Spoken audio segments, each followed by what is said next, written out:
Hey there, everyone, and welcome back to Beacon Pines. We just changed the story so that instead of being grabbed by the guy in the hazmat suit, Luca managed to fight back and return home to Grandma. But now it seems that we are back to chapter 3. Let's start. Everything's fine. Everything's fine. The next morning, it was quieter than usual at the breakfast table. Only the sound of silverware and chewing interrupted the awkward silence.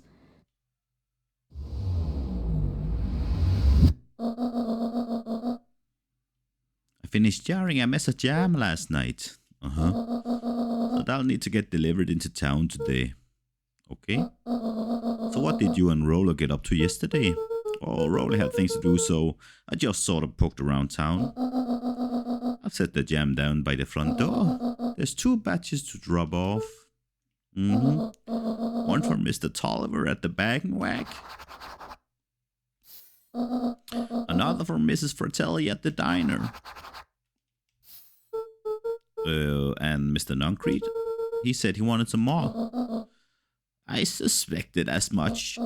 Yes, he seems to have taken a particular interest in my jam. There's some extra in the basket for that enthusiastic gentleman. Just make sure Fratelli and Tolliver gets the ones on top. No problem. Off with you now, while the day's still young.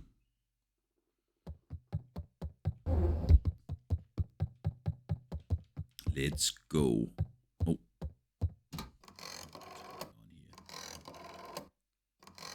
She's on the phone. Hello, it's Juniper Hartford. Before you hang up, just hear me out. I have a business proposition. The simple matter is we both have the same problem that needs solving. Very well, we can meet tonight.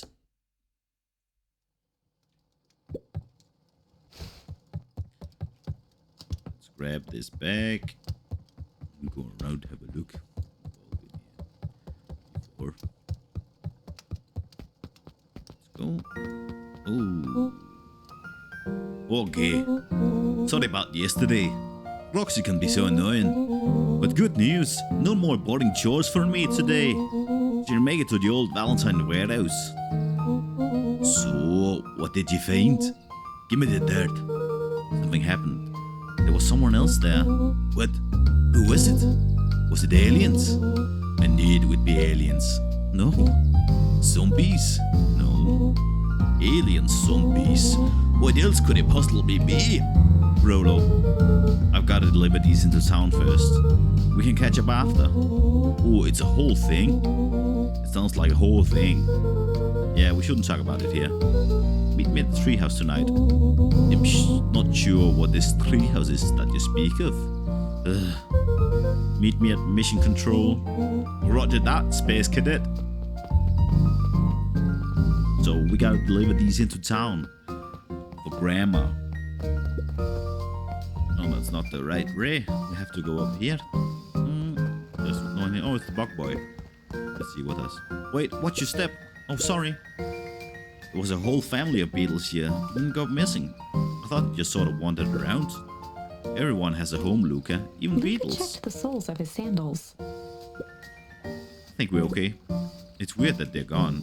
They went missing when the festival preparations began. You think the noise scared them away? Something like that.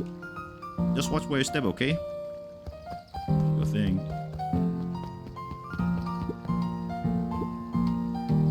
You can tell those jerks. It doesn't matter how many boxes they pile up. I ain't moving. So what was it that we were supposed to do? So we need to go to Mrs. Fratelli.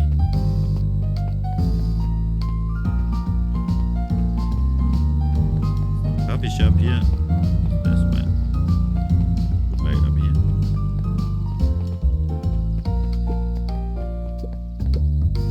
Hey, Sariel. Hiya, Luca. Could you please tell the lazy butt? Could you please tell this lazy butt to help out in cafe? Lumi, Sariel will like you. Luca, let me give you a little gem of advice. If you never do what you don't love, then you never work a day in your life. Whoa, you're really setting the kid up for success. And Piper? Oh, hey, Luca, what's up? You know it's summer break, right? Of course. And it's like the morning? Correct. And you're studying? Like they say, the early bird gets the proper education required for successful and fulfilling career later in life. So,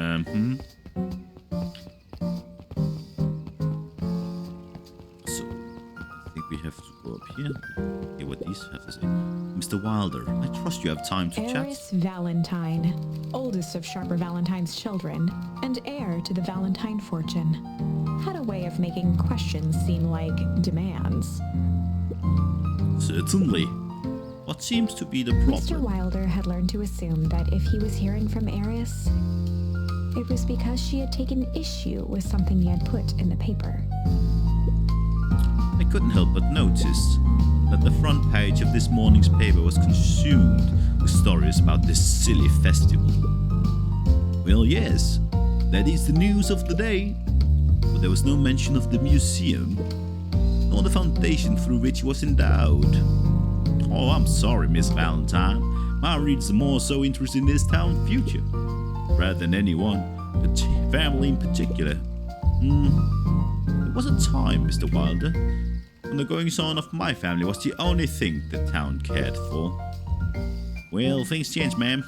And you know, change is dangerous. If you finish that thought, I will make that monocle a permanent fixture of your anatomy. Oh, my apologies. Good day, Miss Valentine. Did I give you the impression this conversation was finished? Mr. Wilder averted his gaze and began to polish his monocle. Well, good day, Mr. Wilder.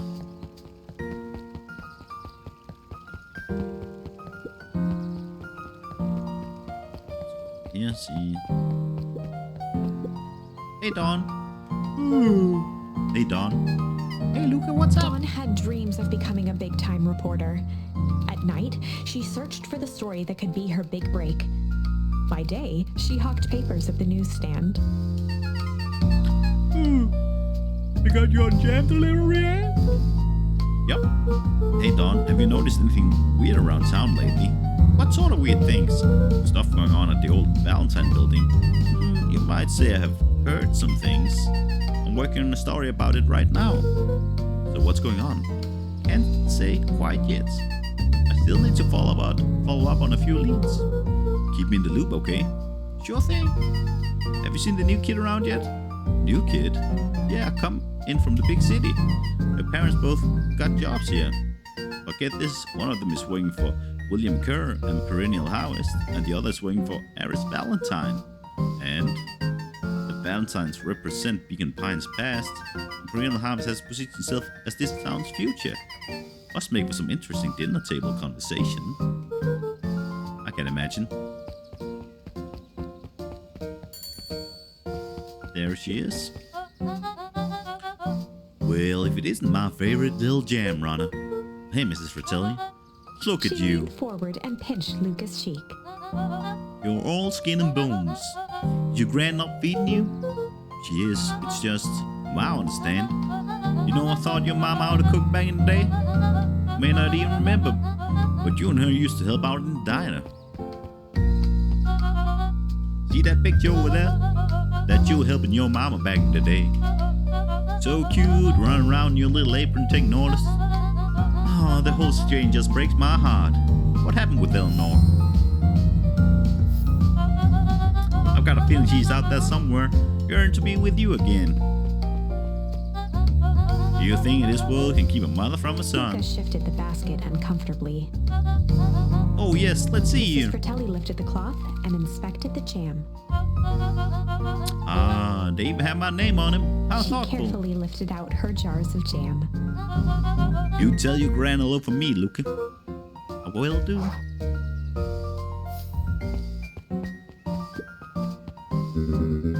If I could just be left alone, young Mr. Van Horn.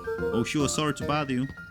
It's just that Mr. Gurr has asked me to make the opening speech at the festival. Being mayor and all, you might expect me to be a charismatic speaker.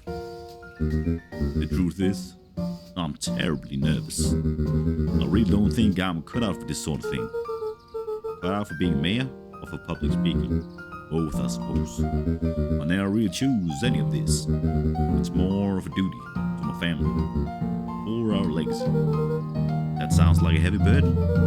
As for the festival, just speak from your heart. I'm sure it'll be great. Now we have to go to see Mr. Tolliver.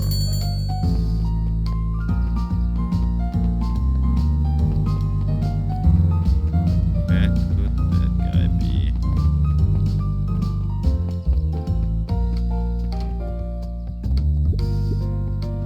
Not in here, I guess.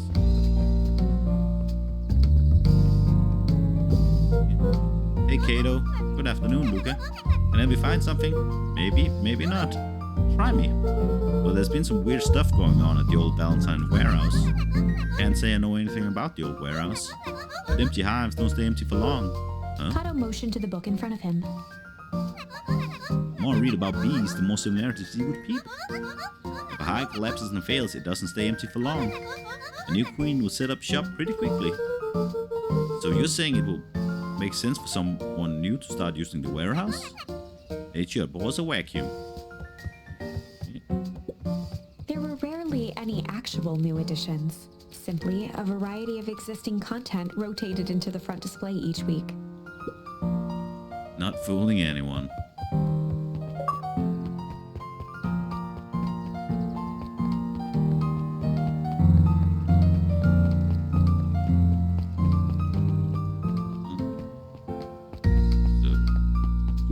This guy. Huddled at his counter, Hiram Tolliver was meticulously shining apples.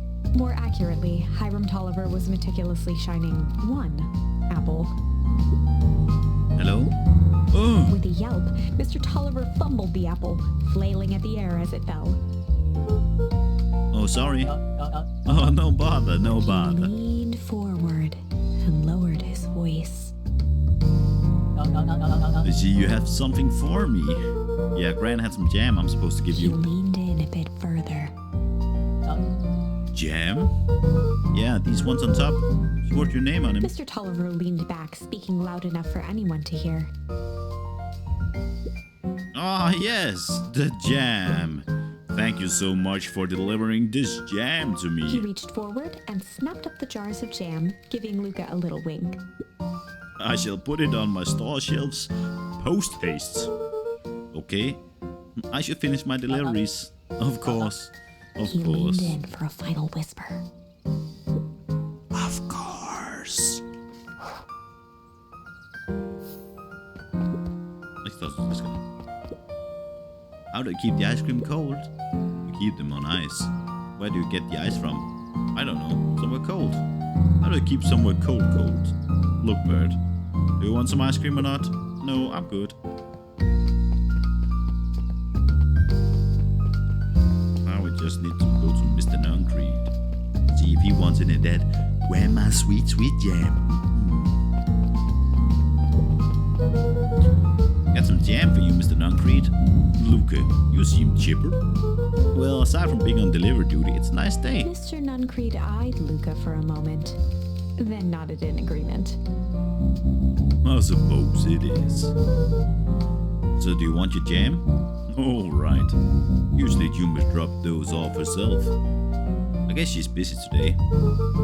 Anyway, this is my last delivery for the day. Oh, in that case, Nuncreed snatched the basket from Luca. I'll hold on to the basket until the next time I see your Gran.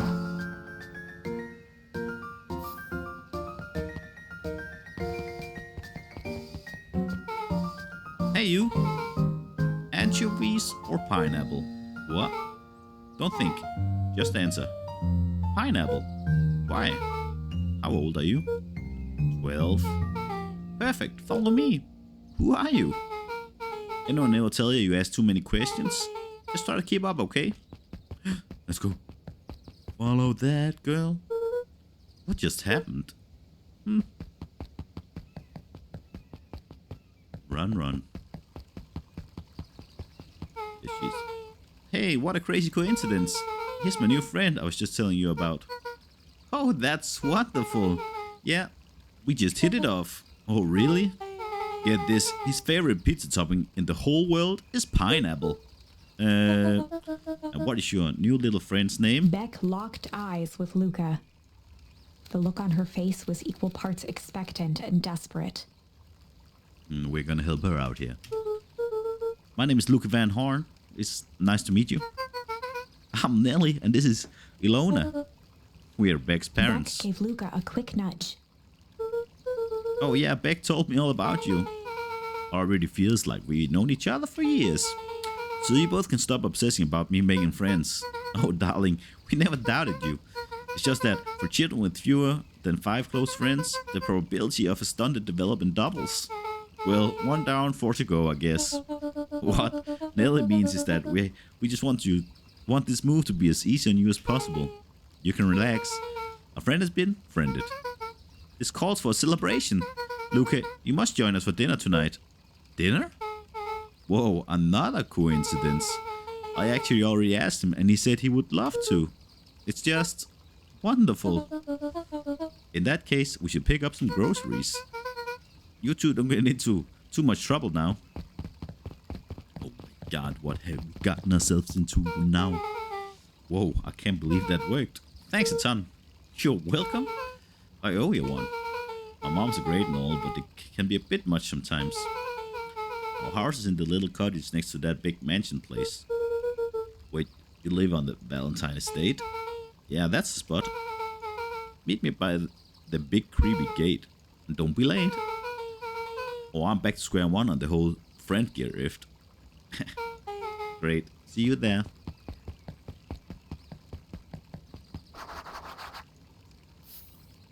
So, we gotta go meet Beck at the big creepy gate. Should be over here. Who's this guy? Good morning, Jeff. What's so good about it? Any day further down the tubes, if you ask me.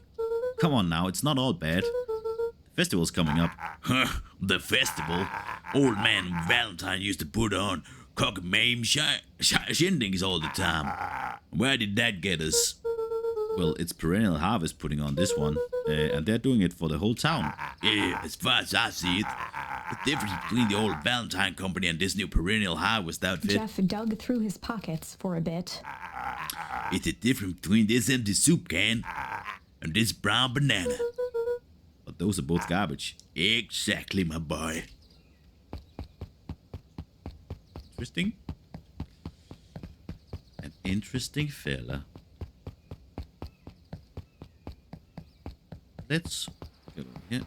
This way, I guess. Yes, we found it. So who all lives in that house? Harris and Gus Valentine grew up there.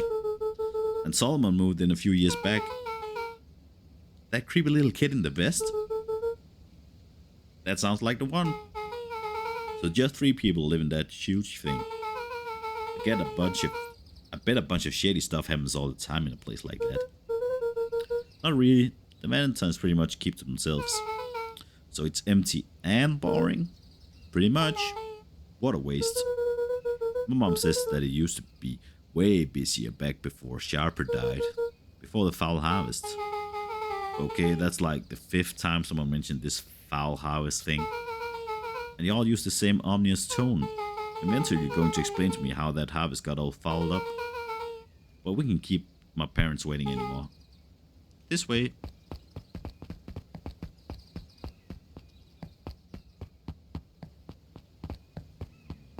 Cozy little house. Most kids would have just ditched me by this point. Why are you still here? You look like you could use some help.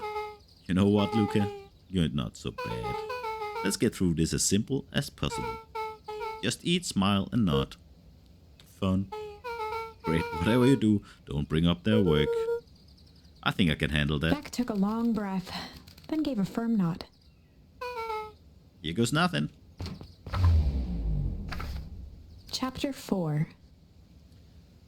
Seeing as we're back to chapter 4 now, I will leave you guys for today. Thank you for watching. See you again. Bye-bye. Hey there, everyone. Thanks for watching. Please like and subscribe if you liked the video. See you next time. Bye bye.